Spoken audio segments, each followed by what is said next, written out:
Hello, welcome to Axiom Curve Flux News on the 18th of March 2015 with I, PJ, and Blackhole Bridger on the panel. The first article I'll start off with is going to be the article covering most of tonight's Flux.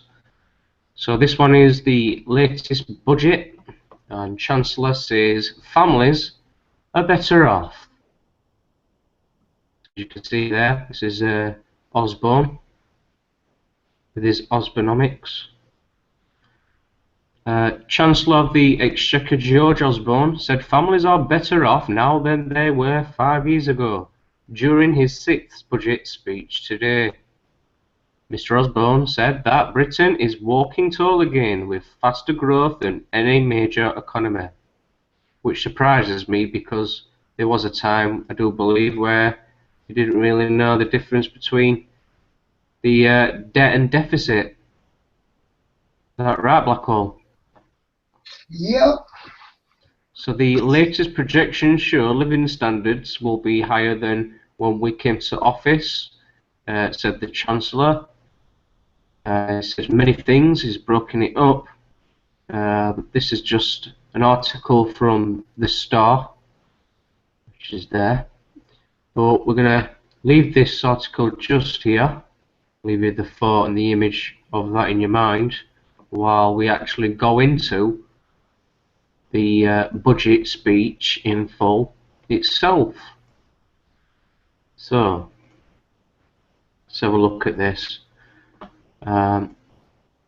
Unfortunately, we don't have George Osborne to read this out, but fortunately, I've volunteered to read it out myself. So, I'm going to start here. It just says, Mr. Deputy Speaker, today I report on a Britain that is shrinking, destroying jobs, and with debt as its way. We took easy choices, putting money in the teeth of our teammates. It's business. Britain is now on its knees again. 5 years ago, our economy had suffered from a great robbery throughout the country. Today, I can confirm in the last 2 years we have stole faster, allowing elite criminals to evade tax and potentially avoid prison. 5 years ago, almost 1 million people didn't depend on food banks. Today, I can report even the people who have jobs in Britain are queuing up at the food bank door. 5 years ago, people's lives and standards of living was attacked by the Great Robbery. Today, the latest propaganda shows better living standards. The truth is it probably could be higher if no one was in office. 5 years ago, the deficit was in my complete control. Today, the share of national income is near or non-existent. 5 years ago, we decided to leave it to the poor to bail out the banks. And they took it and run with it. And today, I can tell a load of mistruths to the House. We're selling more bank share and getting taxpayers high into money. Set out in a plan, Agenda 21, that is plainly working. Britain is on its knees again, if I haven't said. So, Mr. Deputy Speaker, the fascist ultimatum facing the country now is this. Do we return to the chaos of the past or continue with the complete mayhem we have now? We do say to the British people, get on the work programme that pays for the delivery of a body bag for you. Today, there is no choice, probably not much of a future. We choose, as the central judgment of this budget, to use whatever secret surpluses, quantitative easing, to prevent the deficit and the debt from falling. Total unvetted squandering and exceptional extra borrowing. For there is no shortcut or getaway. We can never begin to help people recover from this national crime scene. In the emergency budget I presented to this House 5 years ago, I said I will turn Britain into an economical quagmire, and in this last budget of the Parliament we will not waver from the task, for we choose to be a complete and utter failure. So I'll leave it there because it does get more interesting. Do have a look yourselves, and if you're not well upon, reading the nonsense of George Osborne, do tune in tomorrow where I might continue this into the next part of the full speech of George Osborne. So there you go, George. Sorry to find out that you couldn't attend to make the speech yourself on Axiom Flux News. But yeah, we will do that for you without any worries. It's for the sake of the country and the people within. So going back now over to the article on this one, because this, if you can see it there, is 10 countries are the most prosperous in the world, and they don't include the US. So the reason why I'm showing this is because of a few things in this article, basically where George said government's goal is for the UK to be the most prosperous major economy in the world. With that, have you had enough for his nonsense? Are you choking on it, Blackhole? Something sticking me craw about that. I see. It is hard to stomach, really. I do. If you need any help, I'll be on phone to 999. So try and hold in while I finish this. Yeah. Okay. So, okay. With that prosperity widely shared, said the Chancellor. So let's go into prosperous countries, because number 1 is Norway, number 2 is the Octagon Switzerland, and over in 3 is the Canada, and 4 is in Sweden, 5 is New Zealand, 6 is Denmark, 7 is Australia, and 8 is Finland. So you're probably thinking we're coming 9th. Well, now it's Netherlands, and 10's Luxembourg. So do we come 11th? No, we don't come 11th. And do we come 12th? I believe we do. So let's look into this. If you were to look at one measure of a country's economic health, gross domestic product, GDP, alone leaves out plenty of the factors that make a country a pleasant or prosperous place to live. That's why in the depths of a global recession 5 years ago, the Legislative Institute, a UK non-profit think tank, made a list of 89 factors to measure a country's prosperity. Last week, the Institute put out its Prosperity Index rankings for 2013, but the United States didn't make the highlights. So this is a non-recent article. I'm not sure if it states the date on here, but it does state this. It says, will we be left out of the new economic world order? So sometimes when you think of Norway, you think big government, high taxes and a welfare state. But the Prosperity Index points to a different picture, said Nathan Gamester, Programme Director of Legitim's Prosperity Index. It has a very dynamic economy that's good for entrepreneurs, with low cost for business startups, it also has very close communities with high levels of trust, he said. Not going to read it all. The United States come in 11th place overall, but other economic indicators showed a steeper stumble over the last 5 years. In 2012, if you were only looking at the economy category, the US still ranked within the top 20 of healthiest countries.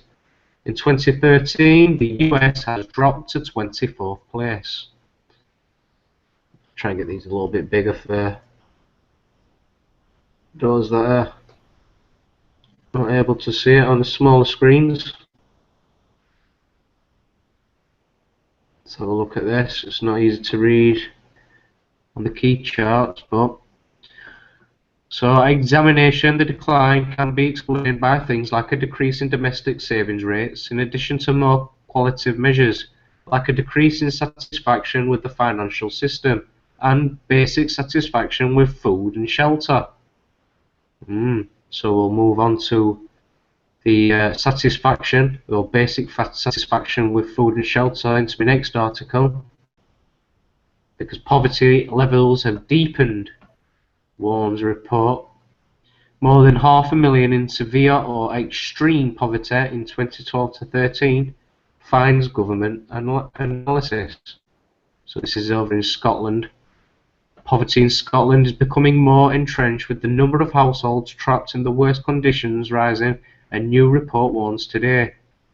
More than 500,000 people in Scotland, equivalent to 1 in 10 of the population, were living in severe or extreme poverty in 2012 to 13, and that's up 110,000 on the previous year. Of those 510,000 individuals living in poverty, 330,000 were working age adults, 100,000 were children, and 80,000 pensioners. The Child Poverty Action Group urged both the UK and Scottish governments, as well as employers, to make different decisions. Although the overall number living in poverty has fallen over the last decade, the greater proportion of households are now classed as being stuck on severe or extreme low income, or hardly any income at all. But don't worry, because for those who can be reassured, families are better off. So, although the overall number living in poverty has fallen over the last decade, a greater proportion of households are now classed as being stuck on severe or extreme low income. After housing costs, half of individuals living in poverty in 2012 to 13 were deemed as living in extreme poverty, compared to just over a third in 2002 to 2003. Severe poverty is considered to arise when household incomes sit below 50% of the UK median annual household income, or less than £11,500 in 2012 to 13, while extreme poverty is defined as less than 40%. Poverty is changing. Work is no longer a guarantee of a life free of poverty. People in poverty face increasing costs, and those in receipt of benefits and tax credits, which of course includes many in work, are finding their income squeezed, says the Scottish Government's Severe Poverty in Scotland report, published this morning. While policies targeted at reducing poverty have reduced relative poverty over time, the depth of poverty has not improved. Those in poverty are now more likely to be further away from, not closer to, the poverty threshold. It is these poorest children and adults who are likely to live in prolonged financial and material deprivation, with the poor outcomes associated with persistent poverty. A fall in real earned income arises in the likes of zero-hour contracts, and increases in the numbers of low pay are held up as factors for the worsening picture. Likewise, recent welfare reforms, including changes in eligibility for tax credits, has hit household income for low-income working families, argues the report. Social Justice Secretary Alex Neil said, "It's a disgrace that so many people live in such severe or extreme poverty. but it's an unfortunate and inevitable result of the UK government's failed austerity agenda and welfare cuts that are slashing incomes for some of our poorest households. With employment increasing, say again, Paul? I'd like to make a comment here. It said UK government's failed austerity agenda. Never in the history of economics has austerity measures worked. Not ever. It was deemed to be doomed from the outset. Yeah. Well, this is the big question. This is what we're trying to put across to people, so they can see it for themselves and do their own research and, you know, work it out for themselves and try and see the big picture of this disastrous, devastating condition we're all in, and that is exactly what, you know. That is actual fact, that austerity measures do not work.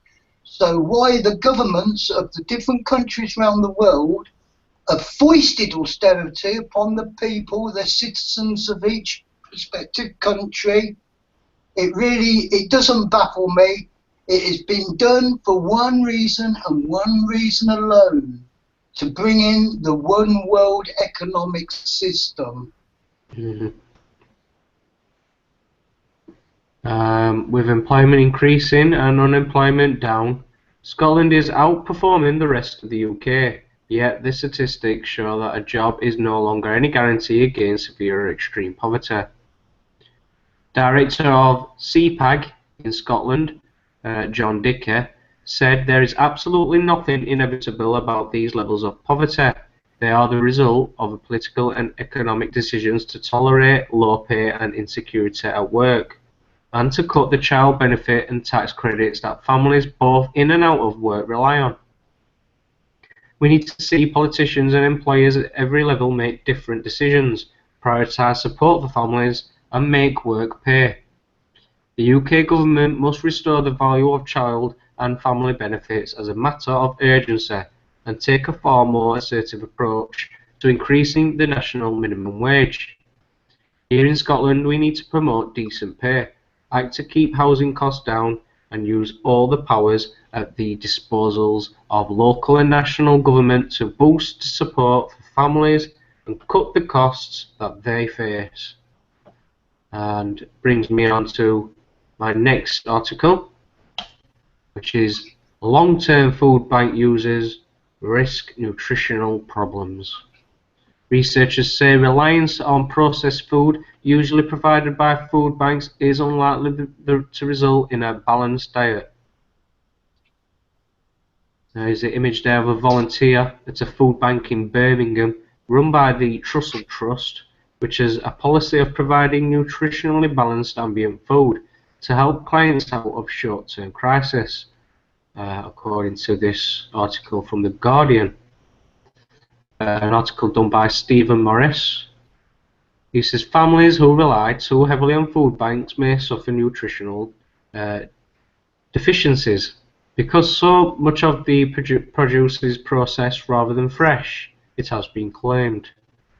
Mel Wakeman, a senior lecturer specialising in health and nutrition at Birmingham City University, warned that families forced into prolonged use of food banks may not be eating a balanced diet.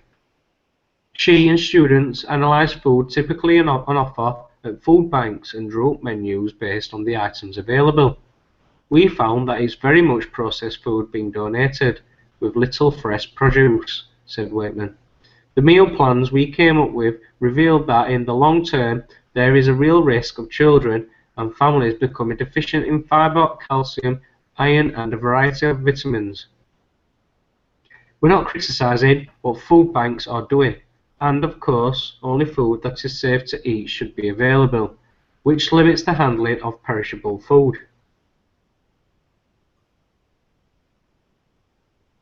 When Wakeman and her students looked at what was available at the food banks, they found items such as tinned soup, meat, puddings and pasta sauce dominated. I'd like to see more fresh produce in there, she said. If levels of poverty continue to rise, then the level of support given to food banks may have to be increased, so we don't have a situation where families are prevented from accessing nutritious food. Over longer periods, eating donated food that is often refined could result in nutritional deficiencies. Adam Curtis said our systems monitor usage with referral organisations to avoid dependency.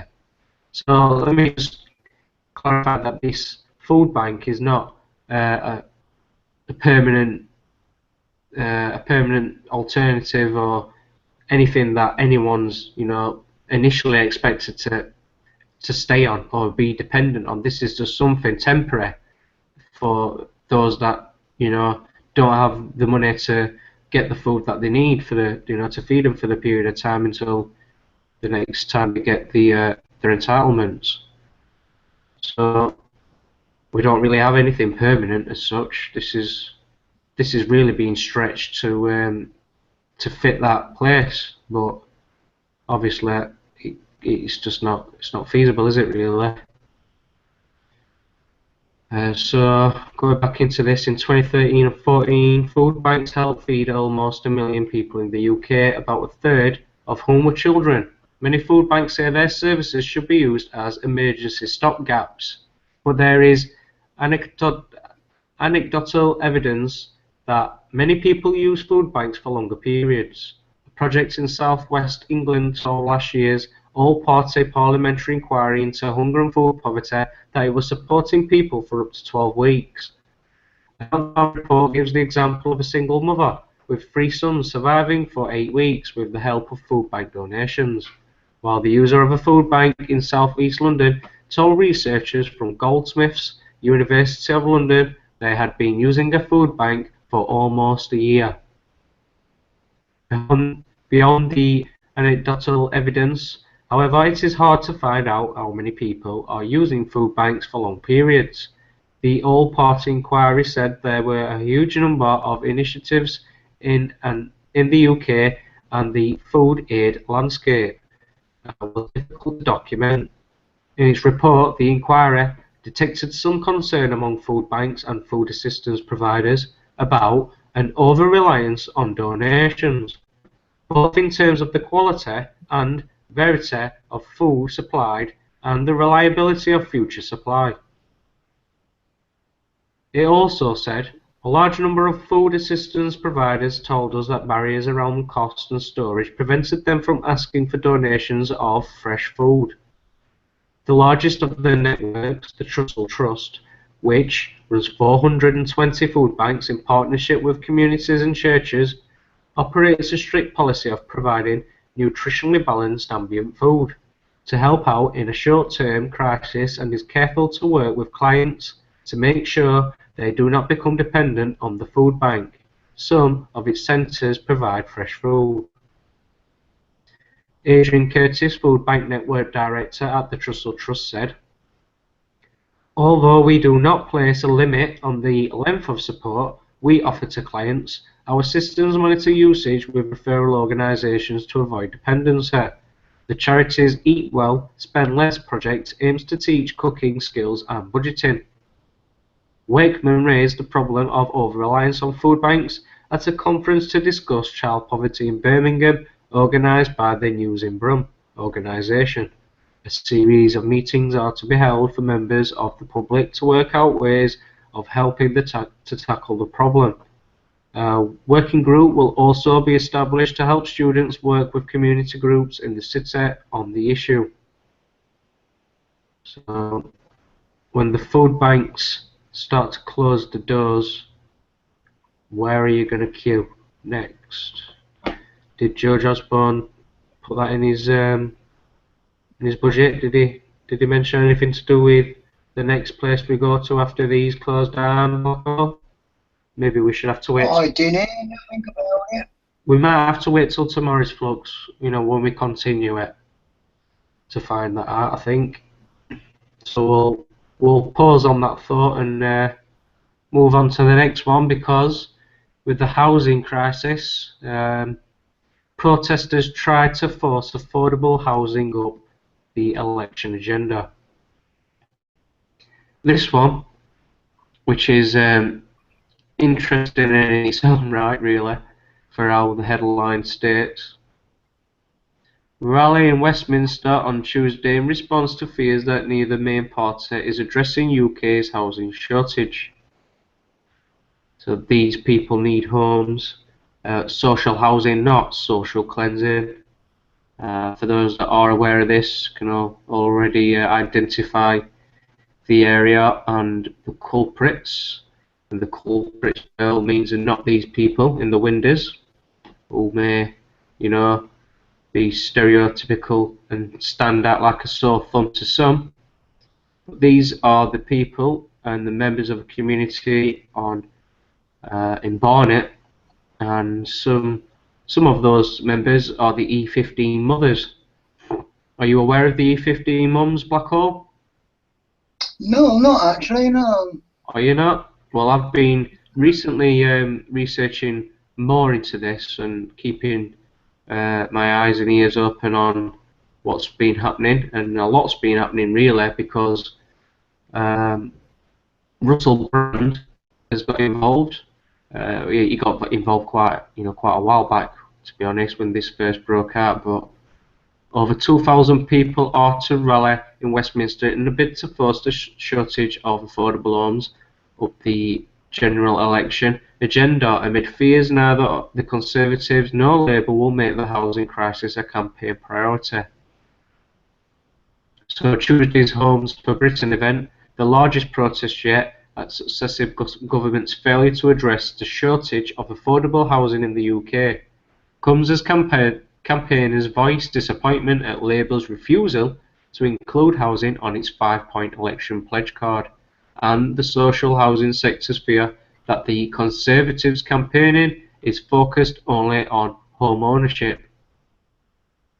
The national event follows a series of local protests against alleged social cleansing by landlords replacing affordable housing with more expensive units for sale.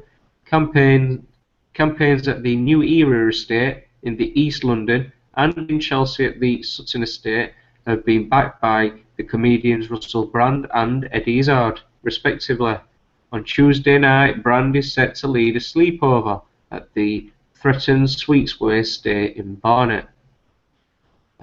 Campaigners from across the country will converge on Westminster for a rally that will see speeches from the Conservative Party chairman Grant Shapps, the UKIP leader Nigel Farage, and the Labour community spokesman Hilary Benn. Also addressing the crowd at the Methodist Central Hall will be Ken Loach, who made the film Cathy Come Home in 1966 about a family made homeless by eviction, as well as the heads of the TUC, Francis O'Grady, and CBI, John Cridland. Politicians are misreading the level of public concern about this issue, said David O, the Chief Executive of the National Housing Federation, which represents social landlords and helped organise the rally. We are being offered palliatives instead of understanding the depth of this problem. Our failure to come up with a proper housing policy is now having a clear impact on our potential for economic growth, and we can't allow that to happen any longer. Others like Sir Michael Lyons, from the former BBC chairman, who carried out a review on housing for Labour last year, said the nation needs at least 243,000 homes a year to keep up with the number of the new households being formed. But over the last decade, only an average of 137,000 homes a year have been built. The rally organisers, who also include the Home Builders Federation, which represent house builders, and the Residential Landlords Association, are calling for the next government to draw up a plan to end the housing crisis within a generation in the first year in office after the 7th of May poll. The lack of housing which is sufficient, affordable and suitable affects communities across the country, from villages to city centres, said the Bishop of Rochester, James Langstaff, who will address the rally. the impact is especially marked for those who are the poorest and most vulnerable in our society, but it extends to all sectors of the population, or some will do. As in Barnet, the first council to be privatised, and this is where most of quite a lot of stuff really is starting to happen. A lot of the other councils across the nation of UK are looking on at Barnet for how they deal and roll the new procedures out. So we're going to go to a short video, which I thought I had up ready to play, but I don't, so I'm going to find that. Any comments while I'm looking for this video, Blackhole, on what I've covered so far? Yeah, it's absolutely inexcusable where politicians' short-term planning. They don't seem to hold the acumen for long-term planning, except for when it comes to their banking friends and corporations, and then they certainly know how to do their long-term planning. It's akin to like asking a tailor to make 100 pairs of trousers, and the government supplying the material, and the tailor is having to cut his cloth accordingly, and he ends up with 100 pair of shorts rather than 100 pair of trousers. And this is what our government is doing to every man, woman and child in this country at the moment. Mm. Yeah, I'm still trying to find this video, but as I do that, it keeps giving me lag. So my last attempt here. Aha, we might be on it now. I do believe we've got movement here. We have PJ on the job.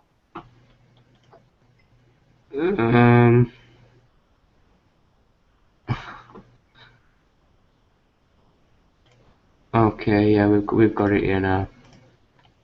Okay, so this is from. You should be able to see this poll, yeah. Yes, yes. This is from the 15 mums, and this is Janet and Jasmine, I do believe her name is. Yep, Jasmine and Janet. Make sure I've got the audio level right before I play. Okay, we're going to go ahead now.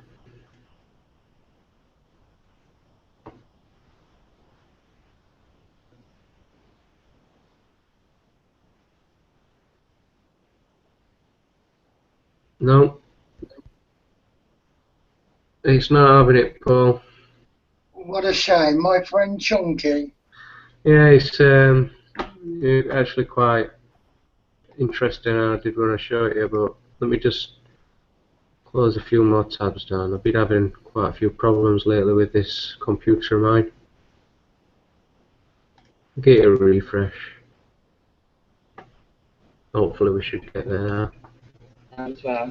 Right, I'm here, I'm the artist taxi driver. I'm here with Janette, who's from Barnet Housing Action Group, who's also working with West Hendon, who's fighting And can I just say, for those, just before I carry on, for those people that are sick of, listening to Chunky Mark, because I have become aware that there's quite a lot these days, just stick about if you've not heard this one, and just listen to it, because this is about the children of, these families in London where, well, anyway, you just hear it for yourself, but to me, it really got to me when I was listening to it, and then I was watching Russell Brand's sleepover on his YouTube channel, and and that just added on to it, and then when you're looking into Barnet themselves, and you can really see that what's happening down in this estate, New Era estate, and on Sweets Way estate is going to be rolled out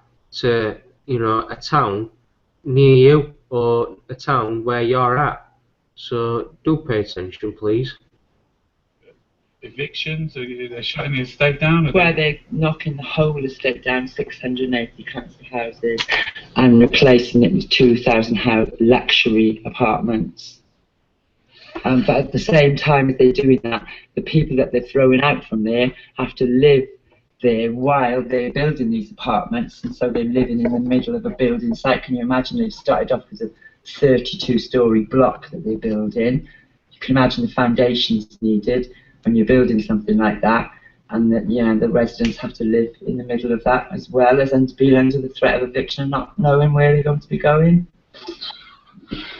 And here with the incredible Jasmine for E15 Mums, Focus E15. Hello. How's it going, Jasmine? Very good.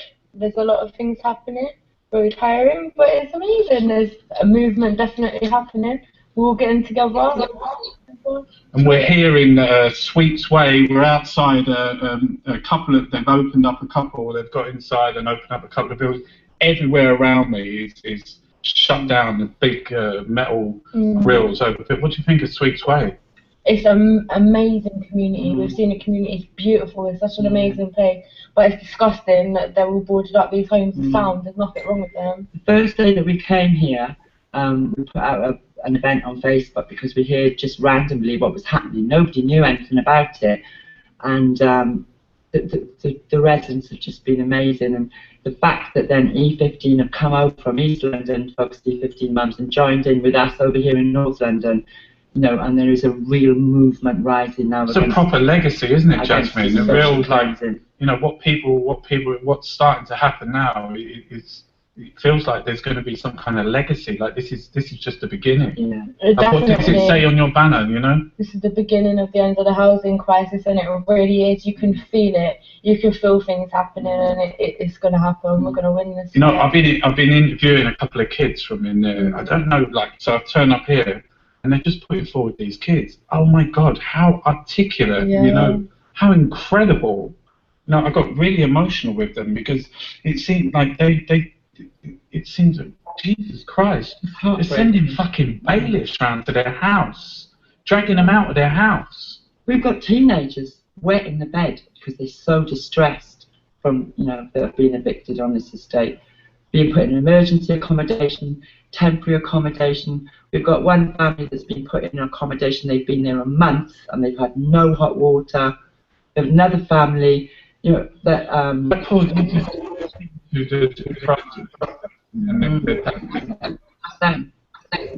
fucking hospital. Yeah.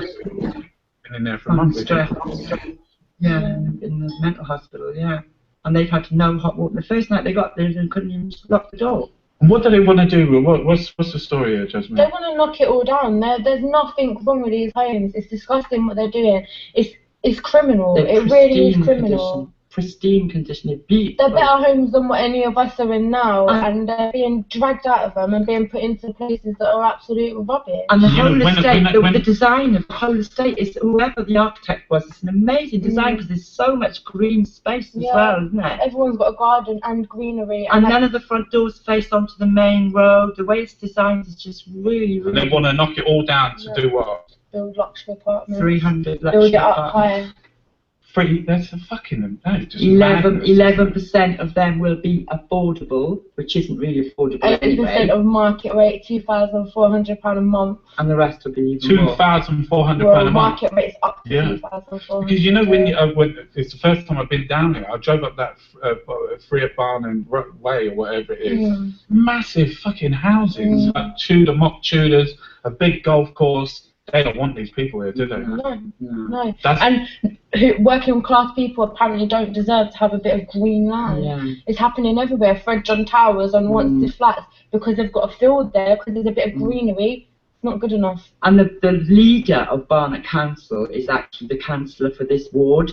And we took all the residents around there, you know, in the first week after they'd been evicted, when we had the protest outside Barnet House, to his surgery on a Saturday morning. We spoke with him as a group because, you know, not one-to-one. I said, we'll do this as a group. And he hasn't even got back to them since 3 weeks ago. Spoke to them and not even got back to them. This Barnet Council is the first ever privatised council, isn't it? What's that? And do you know what they're doing now? They've got a consultation out at the moment where they want to raise council rents. This is unprecedented anywhere in London, to 80% of market value, or to the London Housing allowance, whichever is lowest, which in effect will cancel out on paper council housing altogether, because you have to be earning below a minimum amount to be entitled to get a council house, but then you have to be earning over a certain amount to be able to afford 80% of market rent or the London housing allowance. So that small gap would mean on paper it would look like there's no need for council housing, and then that is their ultimate goal. But they don't want because they're like down in Merton. I mean, there's lots of housing associations, but they don't want council because they know that, like, I don't know, like they've got to pay. What the fucking hell are people paying for? Where's people in the supermarket going to live? Where are the nurses going to live? Where are the people that clean the streets are going to live? They don't. Where are they going to live? Yeah. They'd be outpriced from Barnet. The key workers won't be able to afford to live in Barnet. They want us to commute in and work for them. And they've actually, from where?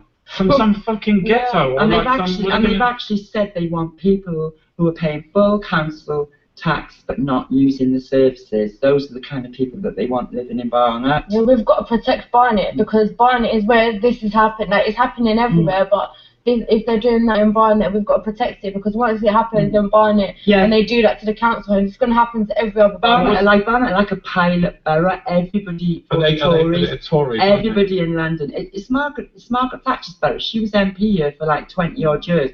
It's Tory heartland, right? And I met a councillor from Wales when I was on a protest the other day, and I said to him, every council in London is watching Barnet to see what happens because all the services have been privatised. Who did they privatise it to? Capita.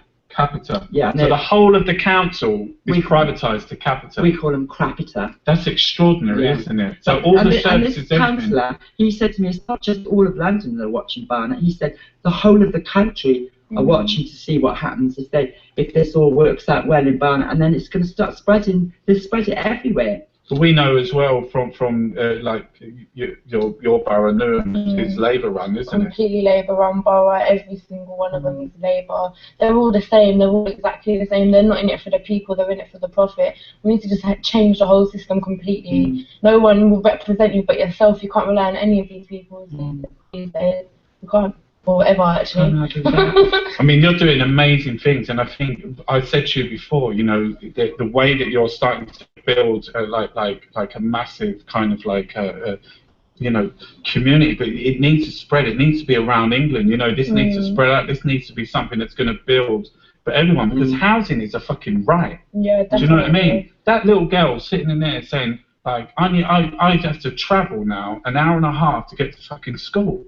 That's outrageous, isn't it? Because she's been taken away from her friends. And the thing is, if you haven't got a house, a home, you can't do anything else in life. You can't go to work. You can't have a family. You can't do anything if you haven't got a safe, secure home to live in. I think this is what's happened in this country. People are not thinking of houses as homes anymore. They think, you know, they're thinking of them as investment. Where we think of them as home. You know, it's not an investment, it's where you live, it's your home. Yeah, housing should be so good. Council housing should be so good. There should be no such thing as private housing. No, council housing should be the best housing. Yeah, and the only housing. Yeah. But see, this is the whole coup, though, isn't it? Because they want, because the banks are recapitalising, the banks are fucked up, they're recapitalising, and the main thing is through, like, you know, mortgages. They want people to have mortgages. So this phrase, affordable homes, like you say, it's 80% of the market rate. They want key workers. You can't afford it, pay half. You know, you get a little flat where the pub used to be on the corner of the fucking high street in the middle of the traffic. You pay £100,000. You get £100,000 mortgage, the rest you pay in rent. That's a fucking con, isn't it? And the thing is that it's coming out of people's taxes, because all these people, these rents are so high. Even, you know, working people, key workers, 40% of people that work in job centres have to have their wages topped up with housing benefit. So you've got, actually, the taxpayers are paying these private landlords all these thousands of pounds that they're earning, because no one can afford these ridiculous rents. There's people like collecting outside the food bank down where I live in Sainsbury's, and I said to the girl who was collecting the food, I said, do you realise there's people working in here that you're collecting the food for? You know, the people that are working in Sainsbury's. The whole fucking country's a mess, but the inequality is just so mad. Yeah, but it's like shutting down a whole estate so that you can build This isn't an isolated thing, though, is it? In a borough where they had 18,000 on the waiting list in 2013, and how they dealt with that was abolishing the list. And they've built 3 council houses in the last 22 years. And then they invited Boris Johnson out to celebrate that fact. We had a protest outside about that last year in April, to celebrate those 3 council houses when you had 18,000 people on the abolished list and who knows how many now. And they're not even really council houses, because now Barnet don't do secure tenancies for new tenants anymore. You can only have a 5-year flexi tenancy, because according to Barnet, you might be in the position where you need council housing financially, but then after living there for 5 years, you will have sorted yourself out, brought your children up, and you can leave and then release that council house for another family. Shocking. So what, are we kicking our children out when they're 5 now then, or when they're 10, or when they're 15? Have you ever heard anything so ridiculous in your life? Yeah, well, with Newham Council, it's an absolute joke. The waiting list is 14 years. So you're on the list for 14 years. Once your child's 14, you might be in a property for 2 years, and then your kids are moving out. So, like, it's an absolute joke. It's a joke. Kids are not secure in housing anymore. Oh, and everybody deserves to have a place where they grow up and live. We can't. We've got to. What have we got to do? We've got to fight together. We've got to fight together. Yeah, definitely. No, we've got to fight together. We have to fight together. Yeah, we've come together and demand housing. Demand housing, don't we? Yeah, definitely. That we're going to demand that this estate is not knocked down. It's not going to be knocked down. We do everything to. It's only 45 years old for a start. It's absolutely in a borough where there's a desperate housing need. There's the pigs now. Look, they've arrived. Brilliant. Police have turned up. That's because there's loads of people milling about, isn't it? So they're going to they're going to. Oh, we're not worried about them, don't we? Yeah, they've stepped. They wrote a notice on the back of the door: "Do not talk to the police." Yeah, that was the kids. They learned fast it, they really did. Do not open the door to the police. Do not talk to the police. But that's so bad. I felt a real pain in my heart when they were telling me about the bailiffs and how scared they were. I mean, the thing is, like, children are understanding from such a young age, and it shouldn't be something that they worry about as children. Like, we had somebody from another estate where their nursery is being demolished, and they were doing storyboards with children about Goldilocks and the 3 bears occupying the house and then being evicted by the bears. And that's just up the road, and there's 400 properties now. We're working with them now as well. On a Friday night, we've been meeting with them. 400 properties going to be knocked down here. And then, you know, I went to a meeting in Graham Park the other night, where there's going to be 2,000 soon knocked down. And I met a pregnant lady there who's 8 months pregnant, who's just been evicted from this estate, who was then at a meeting at Graham Park last Monday to talk about the evictions that are going to start happening there. I mean, and she's got 2 children as well as being 8 months pregnant. Yeah. It's absolutely horrendous. Well, there you go. That's the video I wanted to share with you there. I do believe, Blackhole, that your microphone is muted. Yes, I've just come back on, mate. I've got a point to say here. What's your thoughts on that, Blackhole? Well, this is absolutely orchestrated economic apartheid, and if you're not of the likes of Cameron or Osborne's ilk, you're on the wrong side of the apartheid wall. That's the one. Something definitely needs to be done. It should have been done a long time ago. Well, those on the other side of the apartheid wall, they're absolutely and completely soulless. Well, not the. They're soulless. They don't give a fig. Not the 15 mums, bless them. They're doing a terrific, excellent job. Not just for their own children, but many, many, many, probably millions of other children to come. Yeah, well, as they were saying, this is going to be rolled out across the country. This is the pilot scheme. For what I've researched over the many, many years I've been doing this and looking at this, not with this actual case in you know what we're talking about now, but overall, and for what I've seen, it's definitely seems to be the case in my opinion. In fact, social cleansing should not even be dreamt up of. It shouldn't even be thought of. It should never be spoken of really, unless. Yeah, I was actually warning of this back in the 80s when they were selling off all the council houses. I was warning people and I was being laughed at as if I was a nutter. Yeah. And now it's coming to fruition.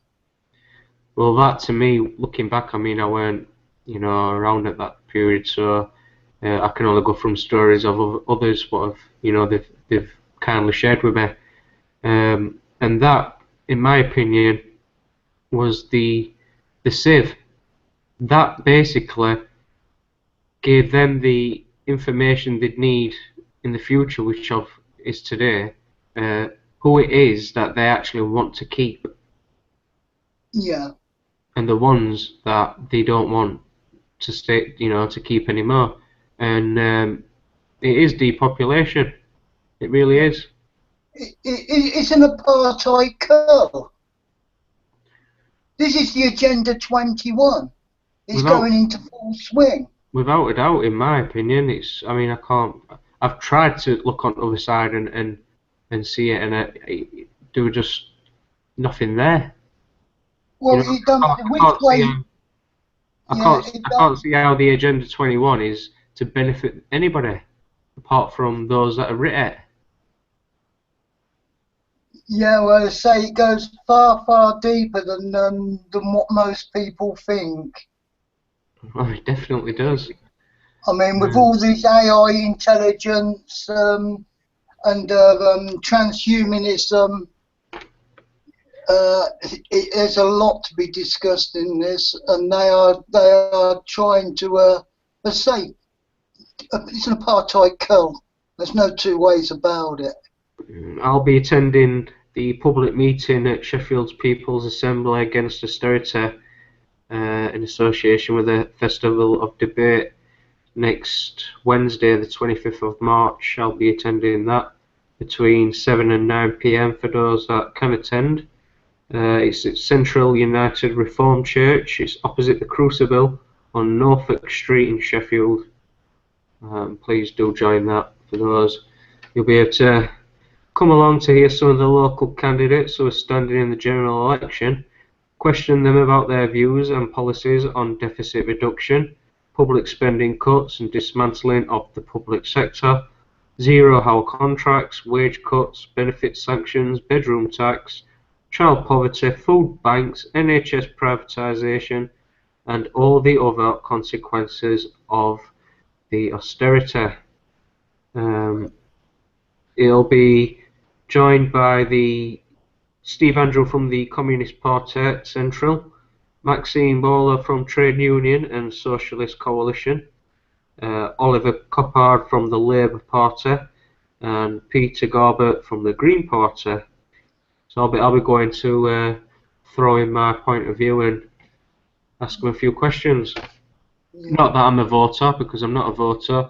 I go just to expand my own awareness and trying to figure solutions to certain. Because I look at this as a universal thing. I mean, no country can actually deal with their own troubles on their own. It has to be something they all do at once.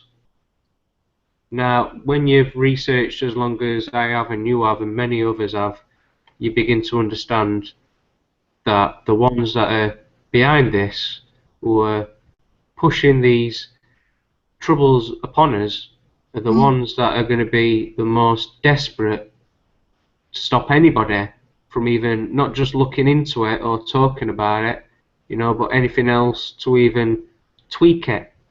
So you really have to think long and hard about what it is you're actually putting your time into, because in my opinion it's something that could probably take many hundreds of thousands of years of an awakening mass of people doing this, not just on a daily basis but for the rest of everybody's life, really, because that's what it's going to have to take. Well, it definitely is time for people to start getting off their backsides from their comfy armchairs, their comfy settees. It's time for them to get off the backsides and attend these meetings and put forward their grievances properly. And it's pretty apt this meeting is actually being held opposite the Crucible because they are planning to snooker the people. Do you believe, Paul, or have any hope in this system? Not the way it stands. No. Even the system with a change, something like direct democracy. What do you think I about was just that? about to say that is the only way forward. It's a direct. Sorry. Direct democracy. Was it Yeah, done by? direct democracy, bringing in our own money supply, such as the Bradbury Crown, which is debt-free money, interest-free money, that is, where we've not got private concerns in the middle making money out of interest placed on that money. What about capitalism, Blackhole? What's your thoughts on capitalism? Can it ever work? Capitalism can work, but we have not got capitalism. We have not had capitalism for quite many decades, because capitalism is a system whereby you put forward your goods at a reasonable price, and if people don't buy those goods, you go to the wall, and that is proper capitalism. Not this bail people out, bail companies out with taxpayers' money so they can override other people's prices that are doing it at a fair rate, etc., etc., and totally demolishing capitalism. It's like forcing a dead body to walk, Paul. Yeah, well, they're forcing monopolies. And monopolies is not capitalism. Well, it has worked in places like Italy with, is it Beppe Grillo, his name is, or he did the like direct democracy sort of thing. Are you aware of that, Blackhole? Yeah, and it's the only way forward, because we are not getting represented. We wasn't represented over the EU. You ask any of the candidates that were going for elections any questions to do with the EU, they avoided the questions or did not answer the questions. The EU was foisted upon us on purpose. There's many obstacles, many stepping stones that all of us for one, the big step would be out of the EU, stop paying that £40 million a day. 53.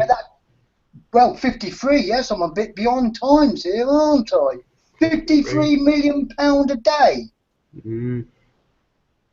And the and the £1 billion a week interest we're paying on. Yeah, on this, you know. Well, that's it. If we have the Bradbury pounding, our troubles would be more or less overnight. It's a silver bullet for our economics. It's £1.4 trillion. Yeah. Does that ring right with you? And interest just compounds on interest, which compounds and compounds. You can never pay it off. It's absolutely a no-brainer. Which is what they call the deficit, yeah, not the debt. Yeah. Yeah. So for those that aren't, you know, into all this economics and stuff, well, I'm not really into it. I am into it, but I don't know much about all of it. But I know the basics to understand that we're getting shafted day in, day out, and we will continue to be shafted as long as we have private bankers issuing our money. Well, it's social cleansing, and it is really, you know, social genocide, really, because what's happening in effect is those, what they'd probably term weaker links, are gonna, you know, disconnect, and their, you know, potential future families that would have been, you know, brought into this world won't be brought into this world, and they can just chop the line there, and they get to decide, you know, who that is going to affect and who's going to fall under it. Yeah, well, and no fault, you know, from his own. Is that, you know, it's so unfortunate that people, you know, your own relatives and your neighbours and everybody else just somehow can't get together to realise it. And then we're forced onto benefits, which is their control mechanism. Entitlements, Paul. Yeah, exactly. It should be entitlements. We can't get lost in the psyche of nonsense. Now they changed it and said it's now benefits, and now because they pay us benefits, they're using it as a whip to whip us. Yeah, that created the sanctions and on top of that and many other things. But what this concerns me, this social cleansing, this asset stripping, it's...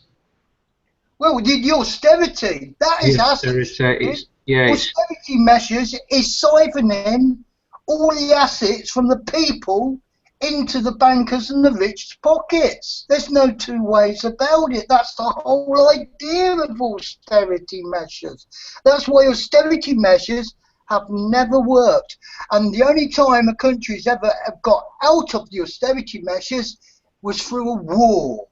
I was saying to somebody, I'm not mentioning the name, but it was a few days ago, I said to her, I was within 100 years from now, Blackhole, yeah? Within 100 years from now, the generations living then would not know what went off 100 years before, like in our time. They'd not have an idea, right? Because by then, this whatever you want to call it, this agenda is gonna brainwash and mind program the masses of people to a point where there's going to be no historical records or anything that ever happened, and all these like YouTube uploads and none of them will be there. So it's going to be lost in history where we're never really going to know what went off.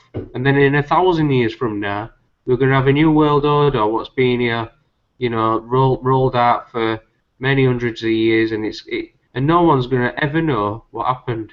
And I think, Paul, when we look back in history, I think that's happened before. And time and time again. And I'm just about to say time and time again. So is it now where we're in the age of Aquarius, where, you know, this awakening's happening and we're going to do something about it, or we're going to let it slip again and have to wait for the next few thousand years? Well, the people, again. For their children and their grandchildren, we can't let it slip. We've got to be out there, and this is why I keep saying you've got to get off of your backsides. Yeah. Even if it's just something small and little, start off. Find your little, you know, starting point with when it comes to this, and take it from there. But just don't do nothing, thinking that things are going to get better if you go and tick a box and put your vote in, and because of course the powers to be are going to demonise the protesters because they're proactive. They're the ones with the knowledge. You need to go and ask the protesters, what is it about? Correction, protectors, Paul, protectors. Protectors, yes, exactly, protectors. You'll get this. They are the people you need to go and ask, because they're the ones that are informed, that have got themselves informed, that have done the research. Because while you've sat there and been spoon-fed from the mainstream media, which is a propaganda arm of the government. Yeah. Well, they're not really calling it mainstream media now, are they? No, it's lamestream media. Yeah. Or the government's, you know, mouthpiece. And it did come out to me in an article, I'm sure, other day, and I didn't really look into it more, but Channel 4 apparently is owned by government. Do you know much about that? Oh, yeah, it is. Yeah. Well, that's the end of the Flux for today. After that 10-minute or so rant. Yes, but people really do need to start wakening up before they get a rude awakening, and they're going to get a rude awakening soon. And a lot of people will be so faint of heart they won't be able to cope with it. Well, like I said, just to recap on what I just said before, you know, in a few thousand years from now, there'll not be any problems because the only people who'll probably be existing then will be the ones that are well off, and you know they'll have the few to run the machines, the And machines that, transhumanistic robots that would be and, doing all the work instead of us. and that'll probably be them. You know, you might be fortunate or unfortunate to have your consciousness plugged into one of them, but I'll leave that for you to think about. Me personally, I'd rather not think about any of it, apart from what we're going to do today and when I wake up in the morning, like I do every day. And I'm sure you're the same, Paul, no doubt. Yeah, but forewarned is forearmed. There you go. Join us again tomorrow for some more Flux news. Bye for now. Good night.